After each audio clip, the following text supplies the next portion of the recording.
Yo soy Gaby Vivayov y repasaremos antes de que se conecte el doctor con nosotros a los jugadores que vamos a analizar en este segmento. Empezaremos con Philippe Coutinho, que vimos que se lesionó en el último partido del año del Barcelona ante el Eibar y este sábado tuvo una exitosa intervención del menisco externo de la pierna izquierda, pero estará de baja más o menos como 3 meses y con esto se une a las bajas de Gerard Piqué, de Ansu Fati, que tiene lesión de rodilla, y de Sergi Alonso.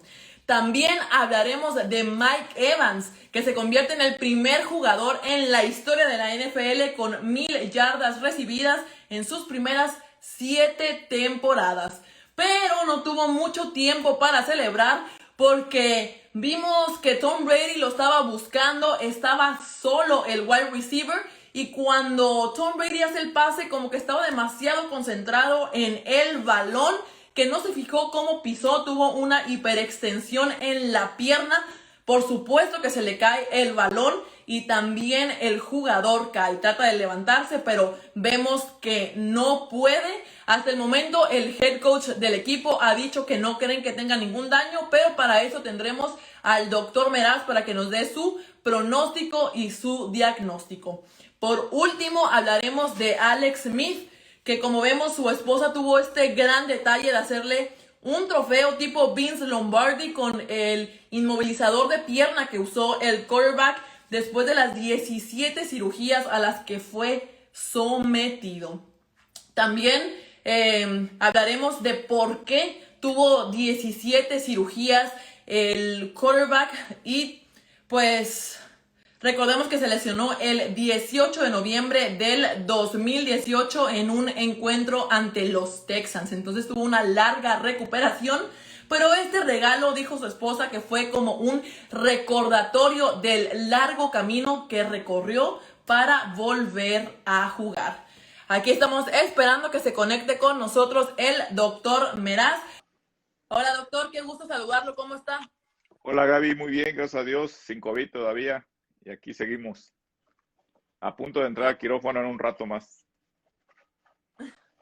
Pues buena manera de empezar el año. Trabajando, así debe ser siempre. Es una buena señal, creo yo. Y también Así es, esperando que me llegue mi vacuna, ¿eh? Pues usted va a ser de los primeros, entonces. No. Los primeros son los que atienden COVID y después de ahí otros doctores que estén en ese mismo hospital que atiende COVID y pues me imagino que me tocará por esas fechas de mediados de enero, finales de enero, pero a todos, la vacuna va a llegar para todos, es universal y gratuita. Bueno, como les mencionaba anteriormente, los que están con nosotros en esta transmisión en vivo, vamos a analizar primero a Philippe Coutinho, que este sábado fue intervenido, pero yo le quiero preguntar, que se dice que como no tenía una ruptura total del menisco, se recompuso sin necesidad de suturarlo, porque querían acortar de esta manera la recuperación. ¿Fue la decisión correcta?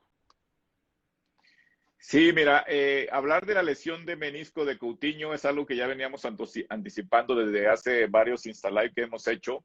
Y no sé si te acuerdas, la vez pasada comentamos algo de Coutinho, de que lo iban a operar, y yo te comentaba, si hay dos formas de tratar el menisco, que permíteme, déjate mi modelo anatómico. Preparado. El menisco es eso que ven ustedes ahí de azul. Y normalmente las lesiones del menisco pueden ser en la parte interna o más externa, o a veces se puede partir por completo. Entonces, cuando nosotros hablamos de reparar un menisco, obviamente estamos hablando de una artroscopía, que es introducir una cámara por una parte por un lado de la rodilla y por el otro los instrumentos para poder reparar la lesión del menisco. El menisco muchas veces lo podemos suturar a que nuevamente quede íntegra toda su superficie y esperar un tiempo considerable, que casi siempre es más de 4 meses, a que eso nuevamente recobre la fuerza del menisco y ya poder hacer actividades físicas de alto impacto o por ejemplo, en los casos de los futbolistas que tienen que correr, saltar, cambios de velocidad, es muy importante que el menisco esté al 100%. Pero muchas veces, cuando nosotros hablamos de acortar el tiempo de recuperación, es cuando el menisco no está completamente roto. Es decir, aquí miren, aquí por ejemplo en la imagen del menisco, esta zona que ven ustedes aquí de azul, esto es el menisco. Si se rompió de aquí hacia abajo, reparamos esta zona y eso tarda más tiempo. Si nada más quitamos toda la orillita del menisco roto, eso se llama remodelar el menisco. Y eso fue lo que le hicieron a Philippe Coutinho. Entonces, este tipo de remodelaciones meniscales, es decir, quitas los fragmentos hasta que dejes una parte de gran parte del fragmento del menisco sano y esperar que eso cicatrice, se puede llevar entre 1 mes a 3 meses. Entonces, aquí como no quiere meterse en problemas, casi siempre el cuerpo médico del Barcelona dice 3 meses fuera. Puede ser menos, inclusive puede ser menos. Sí, nada más hizo una remodelación y no se hizo una intervención como lo estaba mencionando. ¿Por qué 3 meses fuera? Sí, o sea, la remodelación, como te digo, nada más se quitan los bordes del menisco hasta dejar un margen sano y esperamos para eso 1 mes, mes y medio. Y la otra sería suturar el menisco, que eso sí te va más allá de 4 meses. Y afortunadamente el caso de Coutinho, por lo que yo veo del tiempo en que supuestamente tiene que volver, fue una remodelación bastante grande del menisco. ¿Cuál es el problema de a veces remodelar demasiado menisco? Es que cuando tú, por ejemplo, tienes la lesión y remodelas gran parte del menisco, al final de cuentas te va quedando poco menisco y eso en un futuro predispone a que tú tengas más desgaste de la rodilla, del cartílago. Por eso es que no quita uno tanto menisco sano con el afán de que vuelvan pronto, sino que de la rodilla queden aptas en óptimas condiciones para que vuelva a jugar al fútbol. ¿Y cuál sería el proceso de recuperación? ¿Tendría que hacer tratamientos, hacer ejercicios de recuperación o cuál sería? Pues mira, todas las lesiones de cualquier tipo de lesión de menisco, inicialmente la primera y la segunda semana hacen ejercicios pasivos, es decir, no tienen que cargar peso, nada más hay movimiento de flexión y extensión de la rodilla, pasivos. Muchas veces se persigue que no se pierda la musculatura tanto de la pierna, de la rodilla para abajo, ni del muslo, de la parte anterior y posterior, es decir, el cuádriceps y los isquiotibiales. Eso es lo que tenemos que tener en buenas condiciones siempre para recuperarnos más pronto. Si ustedes analizan, la mayoría de los jugadores que tardan en volver es porque tardan mucho en recuperar la musculatura y eso a su vez retrasa el proceso de rehabilitación. Después de 2 semanas se retiran los puntos y ya empieza una rehabilitación más en forma, pero todavía no se carga mucho peso sobre esa rodilla. Todos los ejercicios son sin resistencia, son pasivos, a lo mejor acostado, en bicicleta, muchos de los que no tienen que ver con carga en la rodilla. Eso lo va a empezar a hacer más o menos a partir del mes y medio, que ya puede empezar a hacer ejercicio con carga y ver cómo se comporta la rodilla. Si la rodilla no tiene datos de inestabilidad o que se le traba o se le bloquea, quiere decir que Coutinho ya la libró y entonces se esperará nada más el momento en que con una resonancia magnética de control, es decir, para ver cómo va ese menisco, si ya se ve que está recuperado y sanado, por decirlo de alguna manera, pues entonces ya puede hacer trabajo en cancha. Y ya el tiempo en cancha es muy variable cuando se da el alta deportiva. Ok. Bueno, y ahora pasemos a Mike Evans, que tenemos poca información del wide receiver de los Buccaneers, pero vimos esas aparatosas imágenes donde tuvo una hiperextensión de la pierna por pisar mal. ¿Cuánto tiempo cree que esté fuera? Aquí la pregunta es si Tom Brady se tiene que asustar o se tienen que encender las alarmas que no vaya a estar para los playoffs. Pues mira, sí vi las imágenes del partido y efectivamente él como que se resbala al momento de pisar y entonces se le va la pierna completamente y sufre una hiperextensión de rodilla. Es decir, la rodilla se le va hacia atrás para que me entiendan. Y cuando vemos ese tipo de imágenes que ya las hemos visto muchas veces en la NFL, siempre imaginamos lo peor, que son ruptura de ligamentos.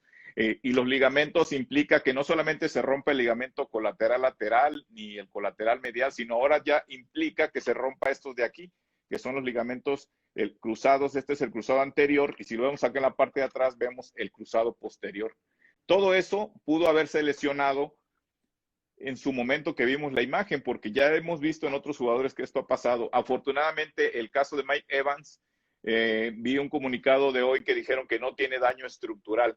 ¿Qué significa que no tiene daño estructural? Es que no tiene una lesión seria ni de ligamentos ni de meniscos. Entonces, esto quedaría englobado en lo que es un esguince de rodilla grado 2 a 3. Ahora, ¿si va a jugar o no va a jugar la semana próxima?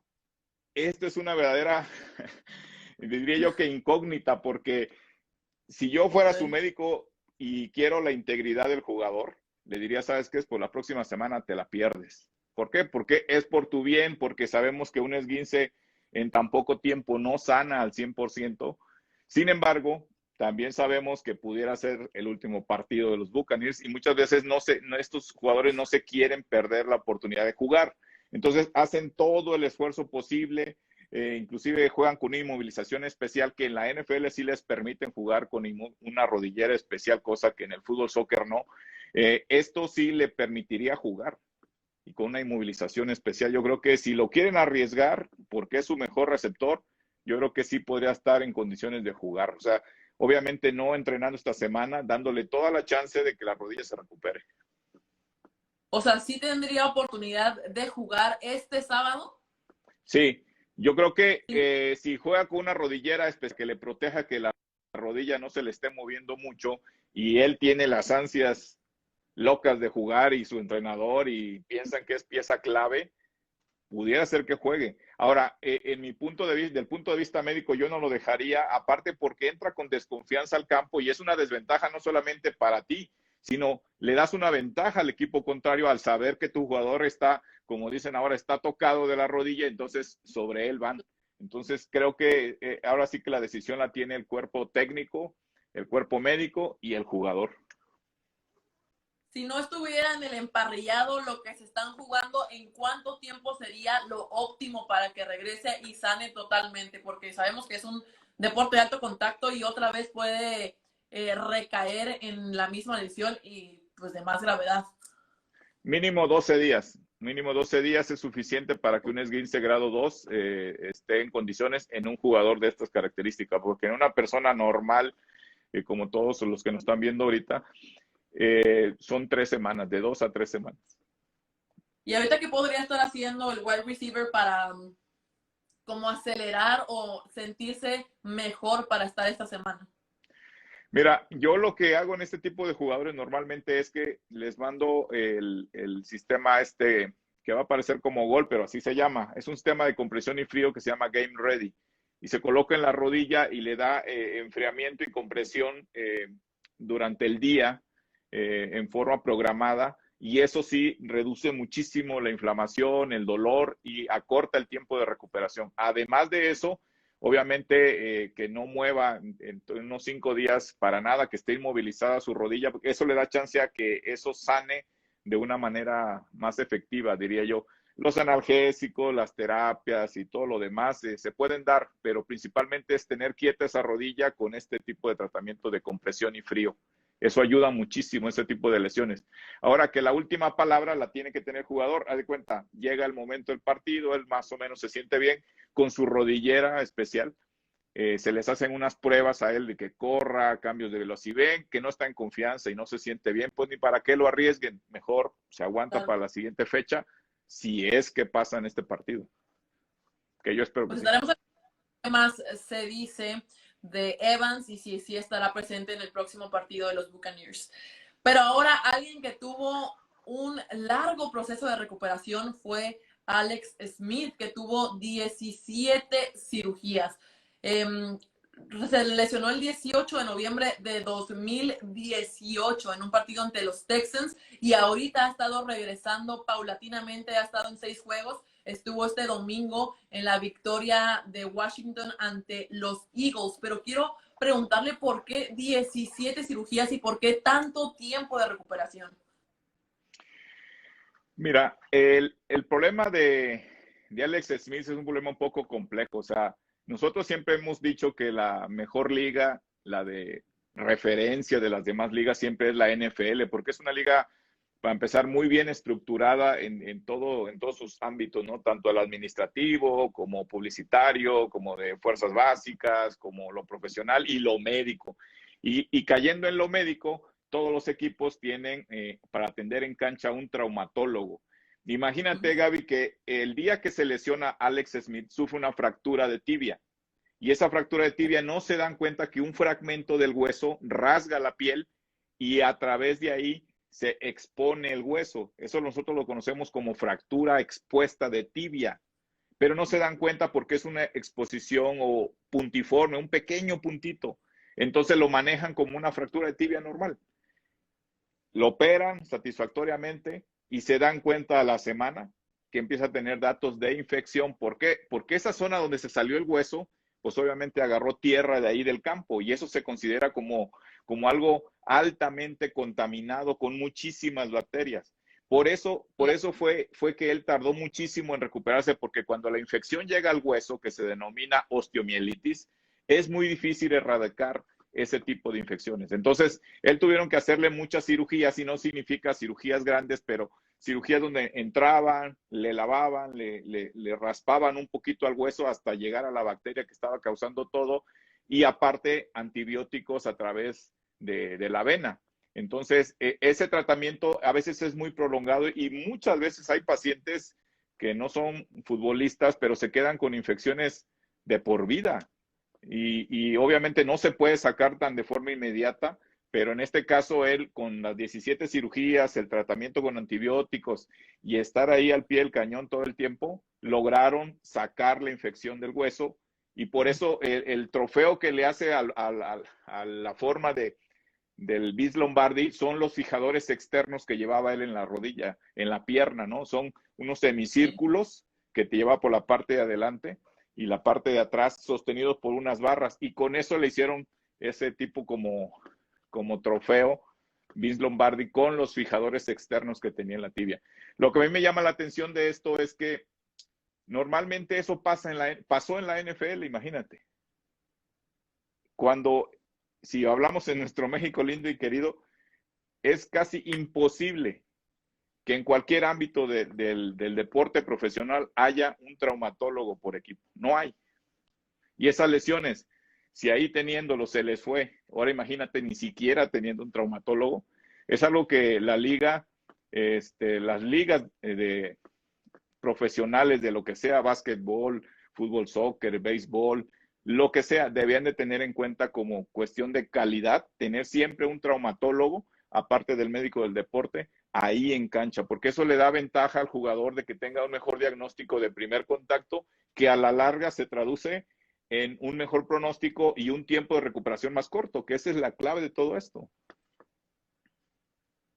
Antes de hacerle la siguiente pregunta, le quiero recordar a todos los que nos están viendo que vamos a dejar un tiempo al final para preguntas y el doctor nos va a hacer el favor de responderla. Y es un tema que ya hemos tocado en otras ocasiones, de que es necesario que haya un traumatólogo, además del médico del deporte. Y siempre le hemos echado flores a la NFL por los protocolos médicos que tiene, pero le quiero preguntar en el caso específico de Alex Smith, aún así, esta lesión o la infección que tuvo, las 17 cirugías y la larga recuperación, ¿se pudieron haber evitado? Claro, claro que se pudieron haber evitado, porque normalmente mira, te voy a poner el ejemplo ya que tú lo mencionas de la NFL. En la NFL, en cuestión de la concusión cerebral, es decir, lo que aquí en México conocen como conmoción, el término médico es concusión cerebral, o englobado dentro de lo que es traumatismo craneoencefálico. Normalmente la NFL contratan un un neurocirujano que está presente ahí en el partido en primera fila con un iPad, donde él puede revisar la jugada, se la mandan explícitamente para eso, y él revisa, y en el momento que, si él está lejos de donde ocurrió la jugada, la puede ver en la repetición, inmediatamente él puede saltar al campo, hacer una valoración de lo que está pasando con el jugador y decidir si vuelve o no vuelve al partido. Ahora, en el caso de una lesión como este tipo de la fractura expuesta de Alex Smith, tener un traumatólogo que esté ahí, ponle que a lo mejor no entró a la cancha, pero vio las imágenes y dice, oye, esta fractura, en mi experiencia como traumatólogo, pudiera ser una fractura expuesta, vamos a revisar más exhaustivamente, porque hay estudios para saber si eso puede ser expuesto o no. Entonces, viendo el mecanismo de lesión y viendo la radiografía, los trazos de la fractura, puede uno inferir si hay o no exposición. Y eso se pudo haber evitado, claro que se pudo haber evitado, pero casi siempre se confían. Y es cuando se confían pasan estos casos que luego dejan muchísima enseñanza para que no vuelva a suceder. Y ese inmovilizador tan grande que estaba utilizando el quarterback, ¿para qué era? Ese se conoce como fijador externo. Normalmente lo que hace es estabilizar la fractura, pero permite a través de ese estabilizador, permite hacerle las curaciones o las cirugías sin necesidad de estar moviendo tanto los fragmentos. O sea, con eso puesto, entraba a las cirugías, le hacían le llaman escarificación ósea, es decir, una aseo prequirúrgico, un aseo quirúrgico, desbridamiento, le llamamos nosotros, quitar los fragmentos que ya están muertos y quitar fragmentos de hueso también que pudieran tener la infección. Entonces, con ese aparato puesto, nos aseguramos de que la fractura no se mueve y estamos tratando la infección al mismo tiempo. Fijador externo se llama. Y eso, una pregunta, ¿es doloroso y además trae consecuencias a largo plazo? Pues mira, no es doloroso porque todos esos procedimientos se tienen que hacer bajo anestesia, número uno. Y número dos, el hecho de ir quitando tanto hueso, sí puede quedar ya cuando eso se cura por completo. Dice, ya no hay datos de infección, eso se ve con estudios de laboratorio, se ve también con los signos vitales, principalmente la temperatura. Y si eso al mismo tiempo nos damos cuenta de que ya no están subiendo, al contrario, están bajando, sobre todo los leucocitos, la velocidad de sedimentación globular y otros marcadores que hay, entonces podemos darnos una idea de cómo va la infección. El problema es que cuando quitas tanto hueso, después tienes que colocar hueso ahí, que es injerto de hueso a veces del propio jugador, ya que está sano para que recobre o recupere más bien la fuerza del mismo hueso. Pero no hay riesgo, por lo general se supone que no hay riesgo. El mismo cuerpo humano tiene una capa que se llama periósteo que cubre el hueso, que una vez que ya se recuperó la infección o la fractura, eso vuelve nuevamente a formar un callo óseo. Por si no fuera suficiente, se aplica injerto. Ya sin datos de infección, porque con infección el injerto se echa a perder, nuevamente hay que quitarlo. A ver, estoy leyendo aquí, pero nos están mandando saludos. Yo creo que hoy no hubo dudas porque explicamos todo perfectamente bien, doctor. Pues nos mandan saludos desde Baja California, Venezuela. Saludos a Venezuela. Y pues no me queda más que agradecerle, doctor. Ya no le quito más el tiempo porque sé que ahorita tiene una cirugía. Muchísimas gracias por explicarnos esto. Recordemos, es @docmeraz_ESPN. Estamos haciendo este segmento semanalmente, todos los lunes. Estaremos aquí para hablar de los lesionados de la semana. Un gusto, mi Gaby. Y contestando una pregunta que había ahorita, ¿cómo se quita la fractura del hueso? Es así como Alex Smith, tienen que hacer muchas cirugías, hacer un desbridamiento óseo, es decir, quitar fragmentos de hueso y con antibióticos. Son las dos maneras de tratar esto. Y hay que ser muy agresivos. En las infecciones de hueso hay que ser muy agresivos porque si no al rato no alcanzamos a retirar la infección y créanme, hay pacientes que se pueden complicar y se han complicado muchas veces. Yo me acuerdo el caso de Peyton Manning, si no me acuerdo, si no mal recuerdo, lo operaron de cruzado anterior, las siguientes 2 semanas se infectó.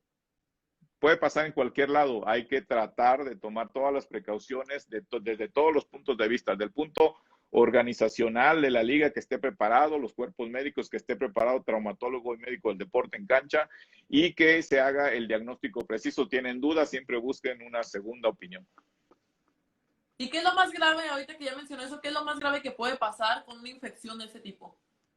Lo más grave es que en el caso, por ejemplo, de Alex Smith, es que la infección no salga y se convierte en una infección crónica que a su vez va a tener que estar tratamiento de por vida y muy probablemente pierda la movilidad de la rodilla, del tobillo, de la musculatura, en fin, se convierte en una osteomielitis y eso ya es una cuestión que muchas veces ya no se puede recuperar el paciente, ni aunque se haga lo que se haga. Entonces, el riesgo es en prácticamente incapacidad para poder hacer tu vida diaria como la tenías acostumbrado. Ese es el peor riesgo. Pues un gran riesgo y sobre todo para pues, un jugador de la NFL. Pues sí, hay que evitar todo eso y eso mucho tiene que ver el cuerpo médico. Y que la carrera en promedio de un jugador de la NFL es corta, de hecho, por todas las lesiones y que llegan a sufrir los jugadores, pero pues por eso yo creo que tienen lo que dice usted, un gran servicio médico y que tienen la manera de intervenir rápidamente para evitar este tipo de lesiones o que se hagan más graves. Exactamente, Miguel. Bueno, doctor, le repito, muchísimas gracias. Éxito en su cirugía ahorita. Le recuerdo @docmeraz ESPN. Yo soy Gaby Vivayov. Nos vemos el próximo lunes. Que tengan un excelente inicio de año. Usen cubrebocas, lávense las manos y sana distancia. Bye. Bye, muchas gracias.